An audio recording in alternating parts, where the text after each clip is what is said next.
믿음에 대해서 말씀을 살펴보고 있는데요. 참된 믿음은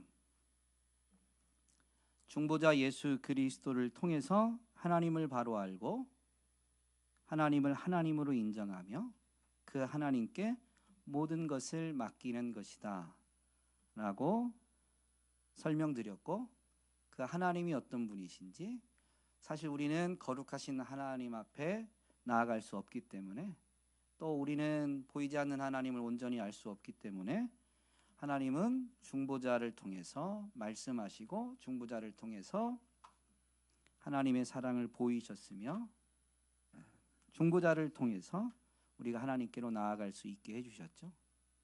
그래서 중보자이신 예수 그리스도에 대해서도 그동안 말씀을 통해서 살펴보았습니다.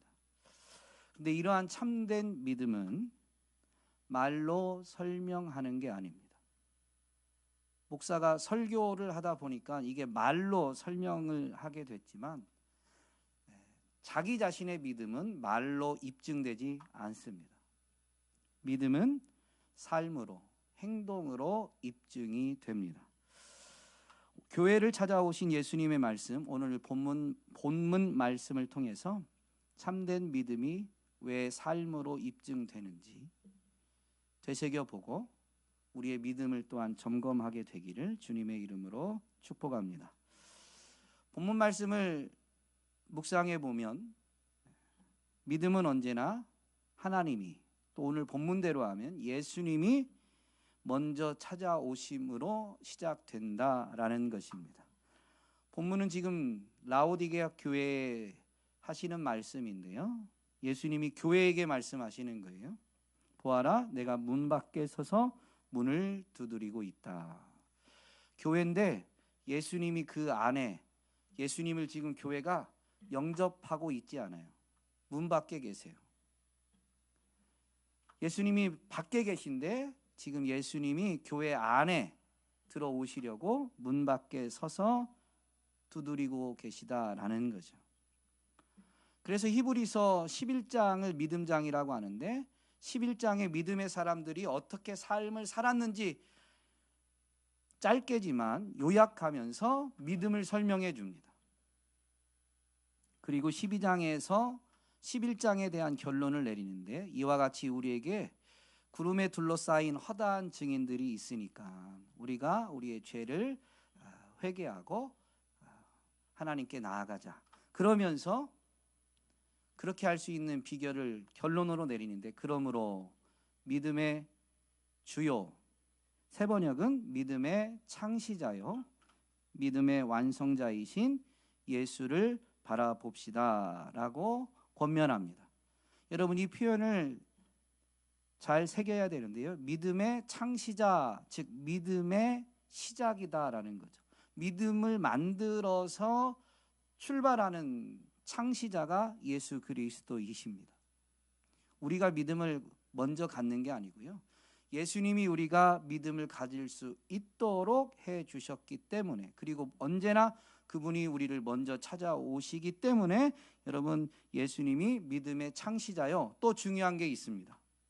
그렇게 믿음이 시작되는데 그 믿음이 자라고 심지어 완성되게 하시는 분이 누구냐? 완성자이신 예수를 바라봅시다 라고 권면하죠. 예수님이 우리의 믿음을 자라게 하시고 완성시키시는 분이십니다.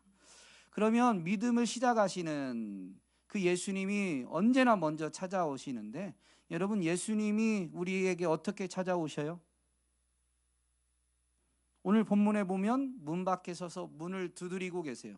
예수님이 우리의 마음의 문만 두드리고 계실까요?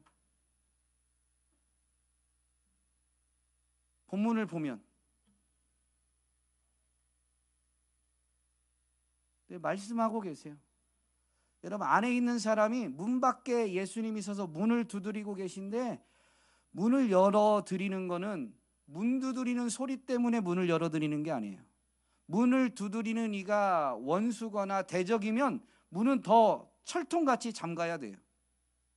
문 밖에 있는 그 문을 두드리는 이가 누구인지를 바로 알고, 그분이 내게 좋으신 분, 그분이 나를 위한 분이다라는 게 분명히 알고 있어야 그분이 누군지를 알고 문을 열어드리는 거죠.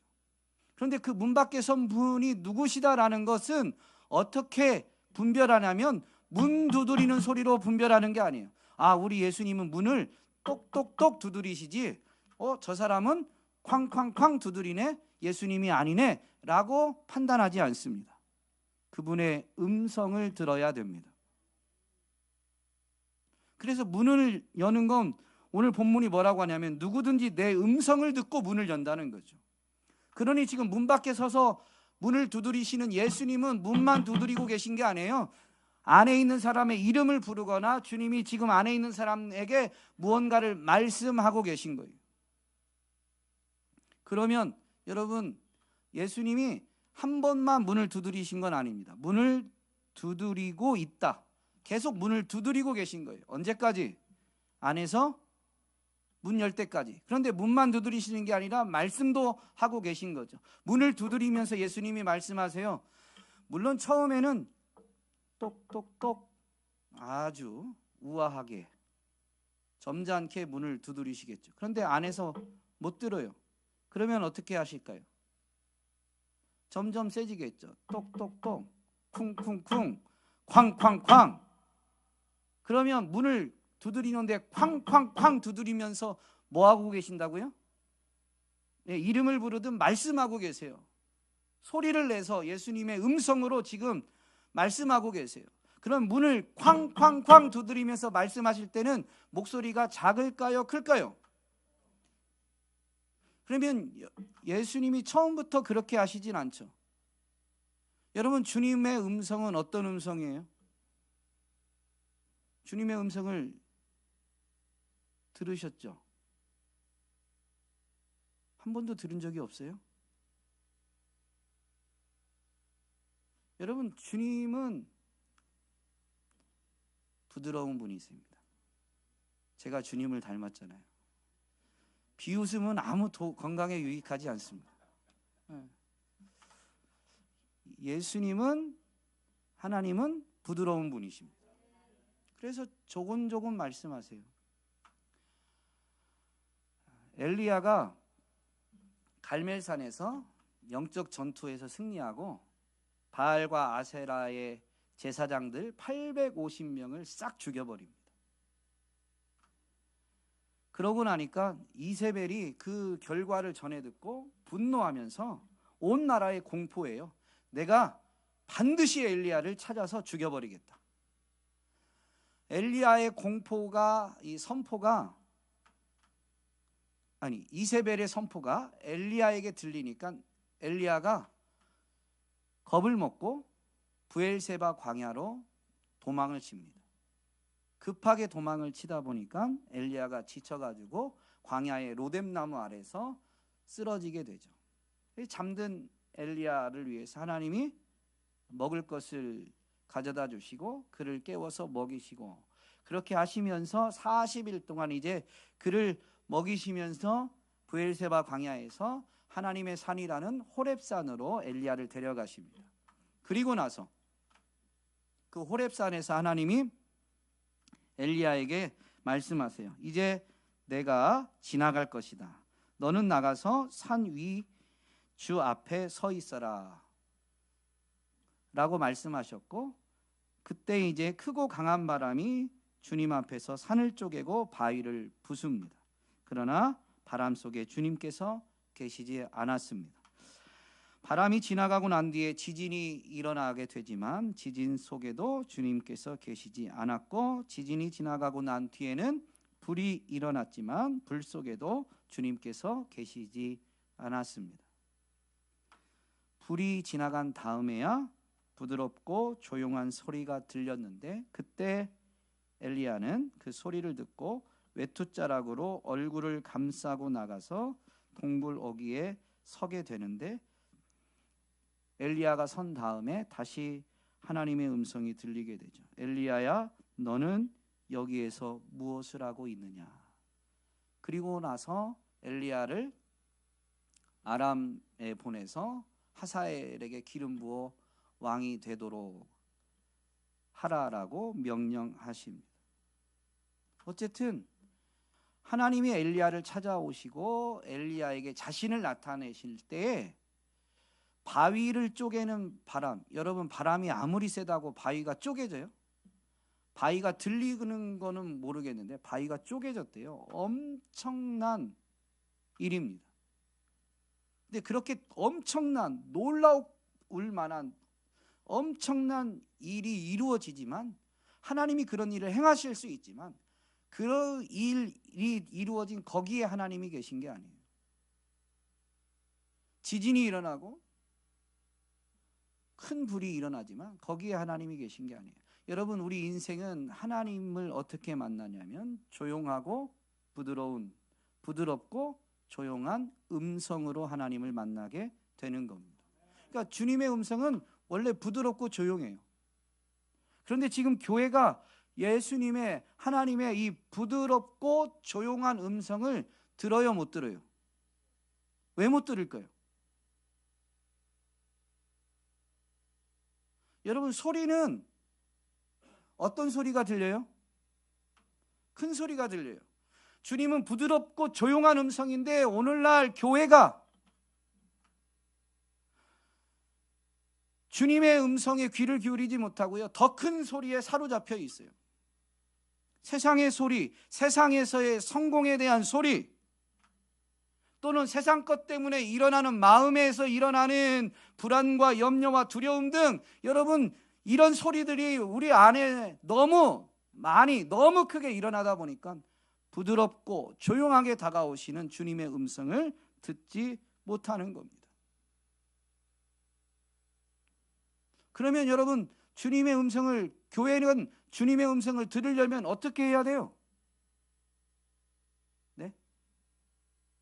귀를 기울여야 돼요. 그런데 지금 뭐 때문에 못 듣는다고요? 큰 소리, 요란한 것들 때문에 못 들어요. 그러면 우리 귀가 소머즈인가요? 옛날 해가지고 모든 소리를 듣고 작은 소리까지도 이렇게 잡아낼 능력이 없다면 어떻게 해야 그 부드럽고 조용한 소리를 들을 수 있어요? 조용한 데로 가야 돼요. 여러분, 주님의 음성을 듣는 성도들이 주님의 음성을 듣는 방법은 뭘까요? 목사가 그렇게 설교한 적이 없어요. 교회를 오는 게 도움은 되지만 교회에 왔다고 해서, 예배당에 왔다고 해서 하나님을 만나고 구원의 은혜를 누리는 건 아니죠. 여기서 예배를 드리고도 구원받지 못할 수 있다고 저는 분명히 설교합니다. 그러나 예배당에 오는 게 분명히 도움이 돼요. 그런데 예배당에 왔다고 해서 주님의 음성을 듣는 게 아니에요. 중요한 건 내 마음이 잔잔해져야 돼요. 그런데 우리는 너무 바쁘고 분주해가지고요, 내 마음이 들떠 있어가지고 주님의 음성을 들으려고 기도의 자리에 나오는데, 예배당에 왔다는 게 중요한 게 아니라 기도해야 되는데, 기도할 때조차도 주님의 음성을 듣는 게 제일 중요한 목적이 아니라 내 이 바쁘고 분주함, 내 안에 있는 요란함을 막 쏟아놓는 데에만 급급해요. 하나님 이거 해주세요. 하나님 얼마나 지금이 어렵고 힘든 때때요. 하나님 도와주세요. 은혜 주세요. 그래서 내가 할 말만 다 해놓고 주님의 음성은 들으려고 안 해요. 여러분, 내 할 말을 말하는 게 중요한 게 아니라 주의 음성을 들어야 되는데, 내 마음이 요동치면 그걸 주님 앞에 내려놔야죠. 그래서 언제까지? 잔잔해질 때까지, 들릴 때까지인데, 들리려면 내 안에 요동치는 게 잔잔해져야 돼요.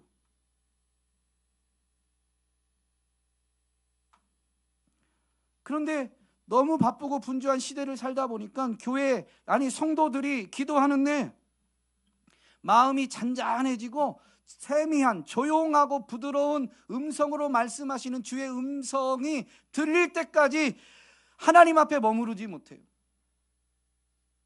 너무 바쁘니까 할 말 하기 급하고 내 할 말 다 하면 빨리 또 삶으로 가야 되죠. 근데 그것은 내 힘으로 삶을 사는 거예요. 기도하고 있지만 정말로 주님의 능력, 주님의 지혜, 주님의 은혜로 삶을 살려면 주님의 음성을 듣는데 힘을 써야 돼요. 또 하나 있습니다. 조용하고 부드러운 음성을 못 듣는 이유. 혜찬아, 엄마가 혜찬이를 부를 때 어떻게 불러?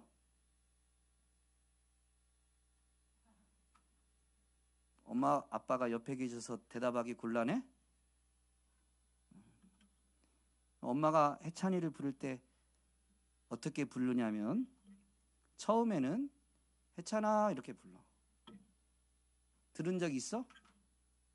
들은 적이 있대요. 착한 아이입니다. 대부분은 저 때 못 듣습니다.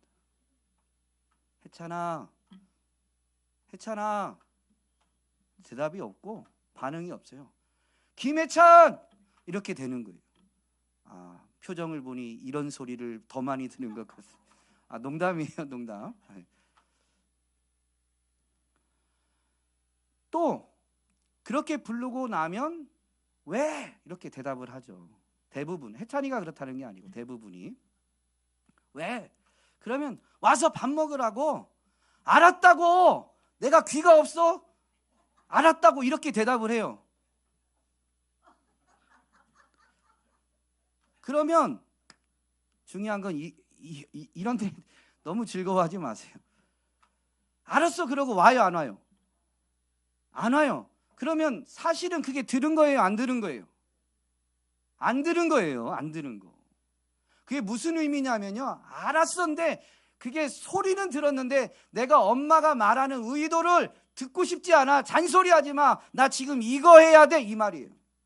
그러니까 알았어, 내가 귀가 없어 라고 하는데 그건 무슨 얘기냐면 내가 먼저 내 생각대로 나 하고 싶은 거 할 테니까 Don't touch me 이거예요. 나 건들지 마 이 말이에요. 사실은 안 들은 거예요. 무슨 얘기를 하고 싶은 거냐면요, 소리가 들린 게 중요한 게 아니에요. 엄마가 내게 뭘 원하는지 그 뜻을, 마음을 알아야 되는데 내가 지금 이거 하고 싶은 것에 푹 빠져 있으니까 엄마가 소리치면 오히려 잔소리고 엄마는 성격이 안 좋은 사람이고 나를 힘들게 하는 사람이라고 판단해버리죠. 여러분, 엄마는 왜 소리쳤냐면 들으라고 소리친 거예요. 그런데 주파수가 다르니까 내가 하고 싶은 거, 내가 원하는 거에 너무 맞춰져 있으니까 엄마가 아무리 불러도 큰 소리 쳐도 소리는 내 귀를 뚫고 들어왔는지 모르지만 엄마의 말, 엄마의 마음은 하나도 안 들은 겁니다. 오늘날 교회가 성도들이 주파수를 잘못 맞추고 있어서 주님께 정말로 마음을 쏟는 게 아니라, 주님 뜻에 마음을 쏟는 게 아니라 내가 원하는 것, 세상에서의 성공, 내가 하는 일에서의 형통, 이런 데에 더 푹 빠져 있다면 여러분, 주님이 아무리 소리를 쳐도 들리지가 않아요. 주님이 소리를 쳐도 그건 주님의 음성이 아니다라고 무시해버리게 되죠. 지나치게 되죠. 그러고 나서 알았어 그랬는데 계속 자기 하고 싶은 거 하다가 엄마가 쫓아와요. 이제 야 김혜찬, 너 엄마가 몇 번 불렀어? 와서 밥 먹으라고 했지? 라고 하고 손을 잡아 끌고 가요. 혜찬이가 그랬다는 게 아니라.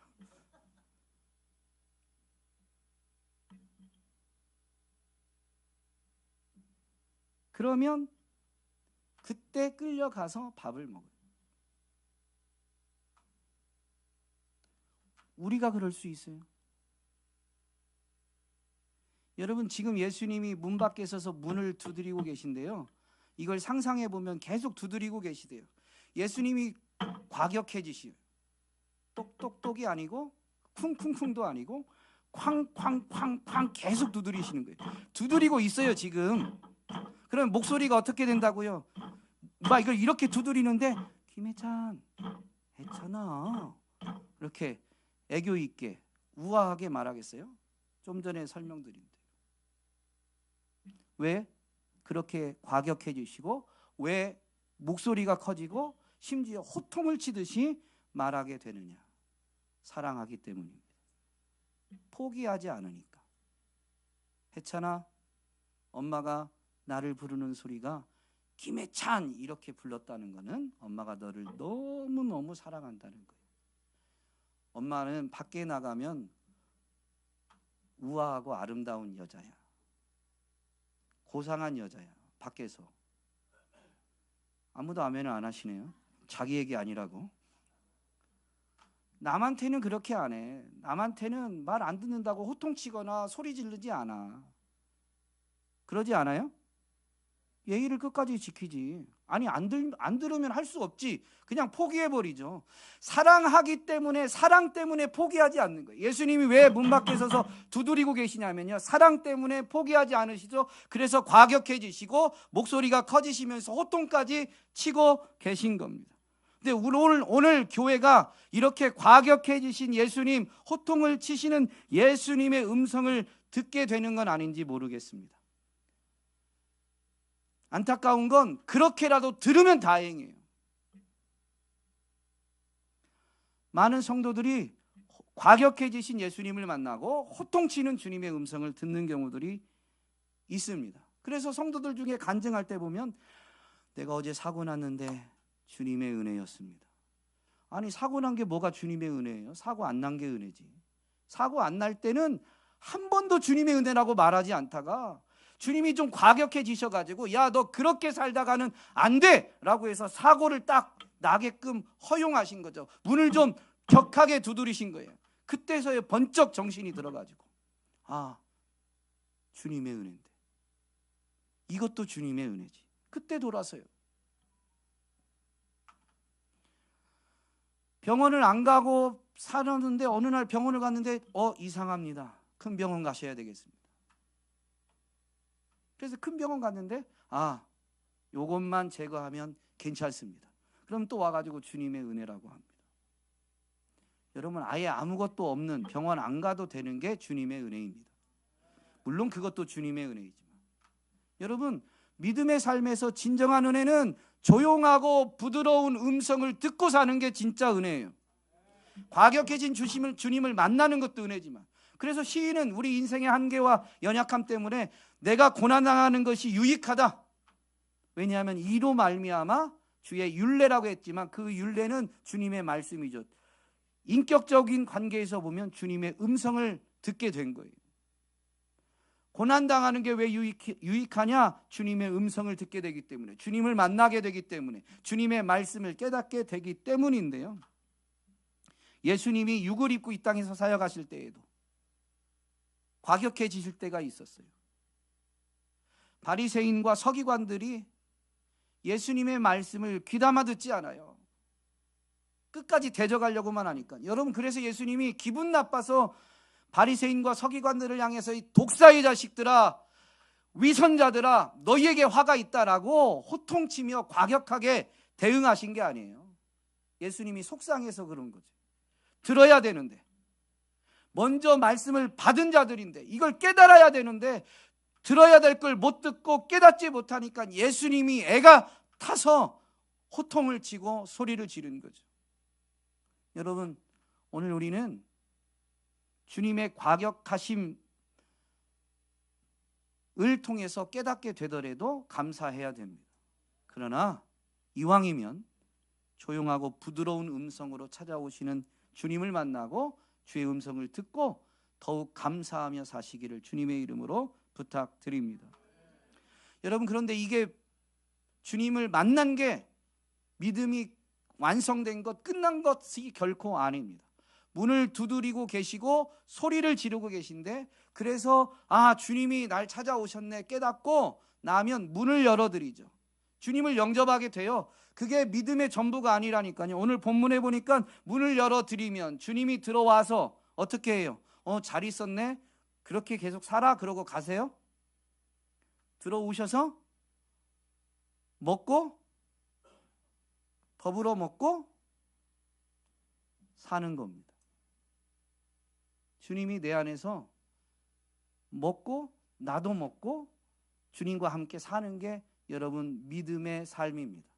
여러분, 믿음이 어떻게 완성되냐면 주님이 주시는 걸 먹고 주님이 내 안에서 갖고 계심으로, 주님과 함께 삶으로 인해서 우리의 믿음이 자라고 완성되는 거예요. 그러면 여러분, 주님이 들어오셔서 먹는다고 그랬죠. 우리는 주님으로 말미암아서 먹고, 그건 무슨 얘기냐면 주님이 주시는 걸 먹는 거예요.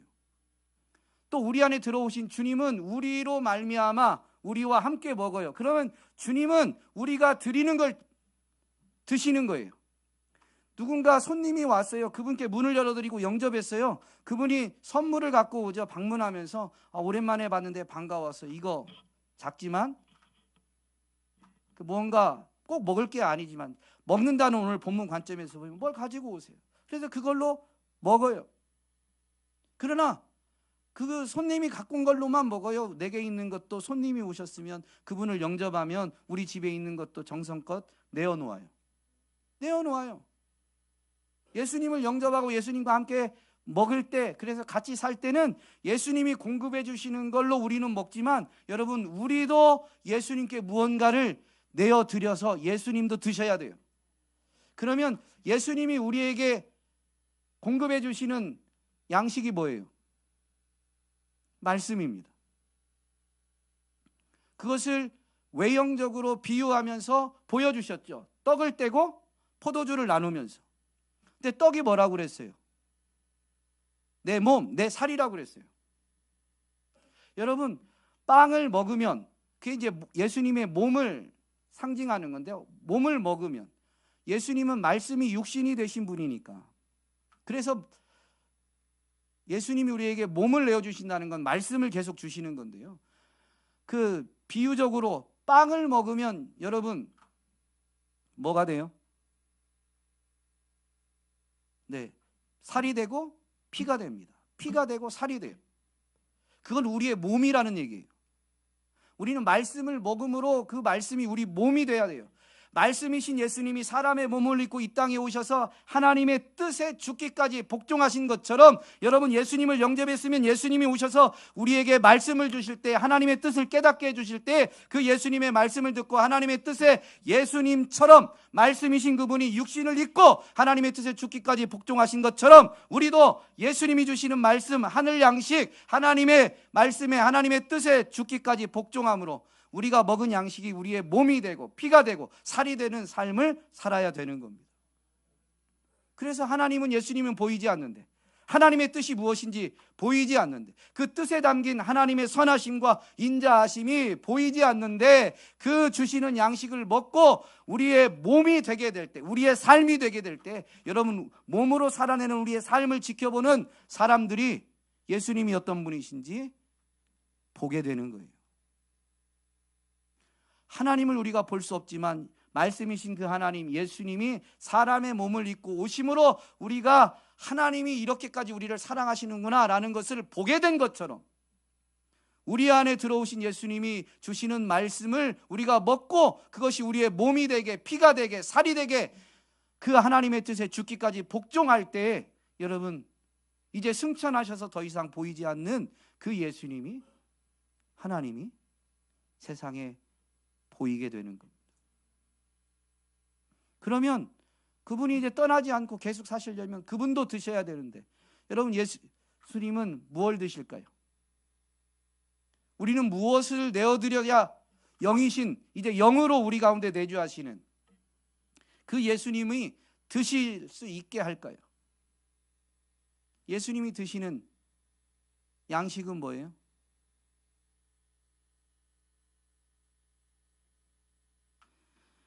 요한복음 4장에 보면 사마리아 여인을 만나신 사건이 나옵니다. 그래서 예수님이 사마리아 여인과 대화를 쭉 하시고 나니까 사마리아 여인이 예수님이 그리스도이신 걸 깨닫게 되죠. 그래서 사마리아 여인이 마을로 가서 내가 그리스도를 만났다, 와보라 라고 이렇게 전하게 되는데, 그 사이에 우물가에 예수님이 도착했을 때 이제 때가 되어서 예수님이 드실 이 먹을거리를 준비하려고 제자들이 마을로 들어가셨고, 사실 그 사이에 사마리아 여인을 만나신 건데, 이제 사마리아 여인이 예수님을 떠나서 마을로 들어가자, 마을에 들어가서 예수님 때가 돼서 먹을거리를 준비했던 제자들이 이제 돌아와서 예수님께 내어놓으면서 예수님 드세요라고 말씀하니 이렇게 말하니까 예수님이 내게는 양식이 따로 있다라고 말씀하십니다. 그러면서 예수님이 분명히 가르쳐 주시죠. 나의 양식은 나를 보내신 분의 뜻을 행하고 그분의 일을 이루는 것이다. 여러분, 예수님이 드시는 예수님의 양식이 뭐라고요? 예수님을 보내신 분이 누구예요? 하나님. 하나님의 뜻을 행하고 하나님의 일을 이루는 것입니다. 여러분, 하나님의 뜻이 어디에 나타나요? 말씀에 나타나요. 그래서 예수님이 우리 안에 오셔서 말씀을 주시고 말씀을 깨닫게 해주시면 그것을 먹은 우리는 결국 하나님의 뜻에 순종하고 복종한 거죠. 그러면 그 말씀이 우리 몸이 되고 삶이 된 것은 하나님의 뜻을 이루는 삶을 산 거예요. 여러분, 예수님의 양식은 다른 게 아니라 우리가 예수님을 영접한 것으로 끝나는 게 아니고 영접한 그분의 음성에 귀를 기울이고 그래서 그 말씀을 통해 깨닫게 된 하나님의 뜻에 예수님처럼 죽기까지 순종하고 복종하는 삶을 살아낼 때 그것은 예수님께는 양식이 됩니다. 어려워요? 그래서 천국 가면 다 기절하실 거예요. 우리가 예수님을 언제 먹였는 줄 몰라요. 예수님 영접하고 예수님 주신 말씀에 그냥 예수님이 주신 은혜가 너무 커서 그분 말씀에 귀를 기울이고 순종하려고 몸부림친 것뿐이에요. 근데 그분이 우리 안에 거하시면서 우리가 그렇게 그분의 말씀 뜻에 순종하려고 복종하려고 애쓴 것이 그분에게 양식이 돼가지고 예수님 앞 나중에 천국에 가서 마지막 이제 심판 상급에 대해서 심판해 주실 때 네가 나를 먹였다는 거죠. 그러면 마태복음 25장에 있는 대로 우리가 언제요? 너 내가 준 양식 먹고 그거 삶으로 살아냈잖아. 네가 살아낸 그 삶, 말씀이 네 몸을 통해서 육신이 됐는데 나는 그 너의 육신된 빵을 먹고 너와 함께 살았던 거야. 우리는 주님의 몸을 먹지만 주님은 우리의 몸을 드시는 겁니다. 그래서 믿음의 삶은 말이 아니라 주님과 연합, 그래서 주님과 함께 사는 삶인 거예요. 이렇게 주님이 양식이 무엇이다라는 것을 말씀하신 다음에 주님이 제자들에게 더 구체적으로 주님의 뜻을 가르쳐 줍니다. 너희는 넉 달이 지나야 추수 때가 된다고 하지 않느냐. 그러나 나는 너희에게 말한다. 눈을 들어서 밭을 보아라. 이미 곡식이 익어서 거둘 때가 되었다. 나는 너희를 보내서 너희가 수고하지 않는 것을 거두게 하였다. 수고는 남들이 하였는데 너희는 그들의 수고의 결실에 참여하게 된 것이다. 추수하라는 거예요. 추수. 사실은 넉 달이 지나야 추수하는 때인데 그걸 비유적으로 야 들판을 봐라. 곡식이 익지 않았냐. 지금이 추수할 때다. 그래서 추수는 영혼 구원을 지금 비유적으로 말씀하신 거거든요. 여러분, 우리가 주님의 말씀을 삶으로 살아내므로 주님이 얼마나 좋으신 분인지, 주님이 우리와 함께 하시는 분이시다라는 것을 드러내 보일 때 여러분, 주님을 알지 못하는 이들이 주님을 보게 되고 주님 앞에 나오게 되고, 그래서 우리가 뭔가를 대단한 걸 해서가 아니라 주님과 함께하는 삶을 살아냈을 뿐인데 그 주님을 보고 주님 앞에 오는 이가 있어요. 그러면 우리는 덥석 그의 손을 잡고 함께 갑시다. 추수하는 거예요. 추수. 여러분, 예수님을 영접한 이들을 예수님이 곧장 하늘로 들어 올리시지 않고 이 땅에 남겨두신 이유, 아니 그분이 원래 하나님과 함께 계셨는데 사람의 몸을 입고 이 땅에 오신 이유, 영혼 구원을 위함이에요. 오늘 우리는 영혼 구원을 위해서 복음을 삶으로 살아내고 있는가? 복음을 삶으로 살아내면서 그 예수 그리스도, 내 삶이 이렇게 달라진 이유, 내가 이렇게 살아가는 이유, 예수 그리스도 때문이라고. 예수 그리스도로 말미암아서 세상의 세상에서 원하는 것은 내가 얻지 못했지만, 그러나 세상이 줄 수 없는 것, 하늘의 평안과 기쁨과 자유를 맛보고 산다라고 예수를 우리는 증거하고 있는가 돌아봐야 됩니다. 세상이 교회에 대해서 비판을 쏟아내는 이유는 교회가 예수님을 세상에 보여주지 못했기 때문입니다. 오늘날 교회가 세상의 비난을 듣죠. 그것은 세속적인 문화가 교회 안에 들어왔어요. 그 중에 하나가 편식입니다. 먹을 것이 부족했던 때는 먹을 거 하나만 있어도 감사함으로 먹었습니다. 그러나 먹을 것이 풍성해진 오늘날은 먹고 싶은 거 위주로 먹는 일들이 너무 많아졌죠. 음식뿐만이 아닙니다. 영적인 부분, 지적인 부분도 더욱 심화되었습니다. 세상 문화의 소리도 커졌고, 우리 삶에 이제는 빼낼 수 없는 일부가 되어버린 컴퓨터나 핸드폰과 같은 이런 전자기기들은, 여러분, 이 작동 원리가 알고리즘이 많잖아요. 그 알고리즘의 이 일반화로 인해서 듣고 싶은 것, 보고 싶은 것만 골라보게 되고, 더욱 그것이 이 알고리즘으로 인해서 극으로 치닫게 된 시대입니다. 그래서 우리는 지식적인 부분에서도 이 편향적인 시대를 살아가고 있습니다. 이 문화가 교회 안에도 들어와서요, 오늘날 교회 성도들이 하나님의 말씀을 듣고 싶은 것 위주로 듣습니다. 벌써 기분 나쁘니까 아멘 안 하잖아요. 여러분, 모세가 모압 광야에서 이제 요단강 건너서 너희들 하나님의 약속의 땅에 들어가서 살 건데, 거기서 들어가면 12지파를 반으로 나눠서 반은 그리심산에, 반은 에발산에 있고, 가운데에서 레위인들이 율법을 선포해라. 그리고 레위인들이 율법을 낭독하고 선포할 때 저주를 받을지어다 라는 그 율법이 선포돼도 너희는 아멘 해라 라고 했습니다. 그런데 오늘날 저주받는다 라는 말씀 선포하면 아무도 아멘 안 해요. 불편하고 기분이 안 좋거든요. 여러분, 하나님의 말씀은 내가 기분 나쁘다고 해서 거부하는 게 아니에요. 진정한 믿음은 그분의 말씀을 그분의 말씀으로 인정하고 받아들이고 그걸 삶으로 살아내야 되는 거죠. 저주를 받는 삶을 살아가는 게 아니라, 그렇게 하면 저주를 받는다고 하니까.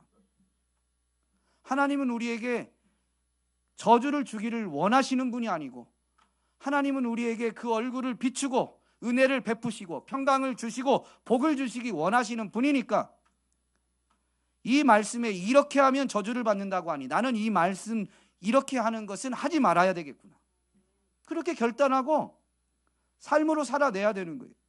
근데 아멘이 안 되니까, 그 말씀을 잘 안 듣고 그 말씀이 주는 경고에 대해서 우리가 너무 둔감한 채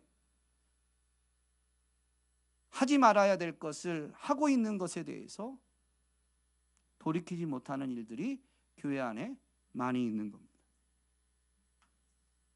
여러분, 말씀, 영의 양식에 대해서 편식하면 안 됩니다.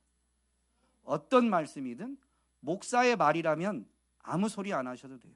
그러나 정말로 기록된 하나님의 말씀, 오늘 우리를 향한 하나님의 말씀이다라는 게 분명하면, 내가 조금 언짢아도, 감정적으로 좀 속상해도, 불편해도 먼저 아멘 해야 됩니다.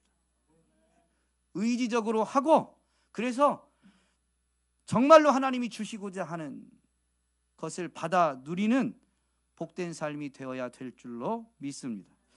오늘 우리가 예수님을 영접했다면 이제 주님의 말씀 음성을 듣고 주님과 함께 먹고 주님과 함께 사는, 주님 뜻에 순종하여 주님의 뜻이 우리의 삶이 되는 삶의 주인공이 다 되어야 될 줄로 믿습니다. 그래서 여러분을 보는 이마다 하나님을 보고, 여러분을 보는 이마다 예수님을 보게 되는 일들이 이루어지게 되기를 소망합니다.